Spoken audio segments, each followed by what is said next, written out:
នេះជាវិធីក្នុងការ unfriend នរណាម្នាក់នៅក្នុង Facebook របស់យើងប៉ុន្តែយើងមិនចង់ឲ្យភាគីម្ខាងទៀតដឹងថាយើងបាន unfriend គេទេឥឡូវនេះយើងចូលទៅមើលទាំងអស់គ្នាបាទអញ្ចឹងដំបូងយើងចូលមកក្នុង account Facebook របស់យើងធម្មតាអញ្ចឹងមករួចហើយបងប្អូនទាំងគ្នាចុចកន្លែងសញ្ញា search ខាងលើនេះដើម្បីចូលទៅ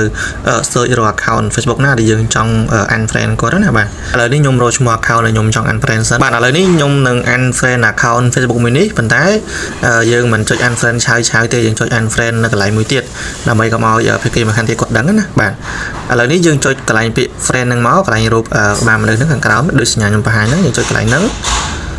រួចហើយយើងចុចកន្លែងបន្ទាត់ទី2កន្លែងក្បាលមនុស្ស2នេះគេដាក់ថា take a break ហើយចុចកន្លែងហ្នឹងមករួចហើយមកដល់កន្លែងនេះគឺមាន3ជម្រើសនៅក្នុងការយើងកំណត់ណាឥឡូវនេះយើងចុចទៅលើចំណុចទី1មករួចហើយយើងចុចយកចំណុចទី2យើងដាក់ limit គាត់ណាបាទរួចហើយយើងចុចពាក្យ save មកបន្តមកទៀតយើងចុចទៅលើចំណុចទី2ទៀតរួចហើយយើងដាក់រើសយកទី2យើងចុច save រួចហើយយើងចុចកន្លែងទី3រួចហើយយើងចុចកន្លែងចំណុចទី2រួចហើយយើងចុច save ទៀតបន្តមកយើងចុចពាក្យ remove មកបាទតែប៉ុណ្្នឹងគឺបានហើយយើងចុចពាក្យ done មកអញ្ចឹងនៅពេលដែលយើងកំណត់បែបហ្នឹងហើយគឺហើយអញ្ចឹងបងប្អូនទាំងនេះអាចសាកល្បងចូលមកធ្វើបានរកពេលដែលយើងធ្វើបែបហ្នឹងហើយ